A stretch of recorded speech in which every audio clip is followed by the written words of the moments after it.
کچھ دنوں بعد سلطان ایک خطرناک بیماری میں مبتلا ہو کر مر گیا۔ اس نے اپنے بھائی کو اندھے کنویں میں قید کر دیا تھا، مگر لوگوں سے کہا تھا کہ زندہ ہے۔ جب سلطان مر گیا، درباری کنویں کے پاس گئے اور بو صابر کو دیکھ کر اسے سلطان کا بھائی سمجھ کر تخت پر بٹھا دیا۔ بو صابر اب سلطان بن چکا تھا۔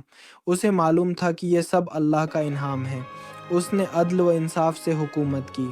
اس کی بیوی، جسے غلام بنایا گیا تھا، جب اس نے سنا کہ نیا سلطان انصاف پسند ہے، وہ دربار پہنچی۔ بو صابر نے اسے پہچان لیا، مگر خاموش رہنے کا اشارہ کیا۔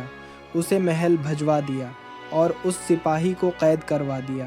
کچھ دنوں بعد وہی ڈاکو جو بو صابر کے بیٹے لے گئے تھے، انہیں غلام بنا کر بیچنے سلطان کے دربار آئے۔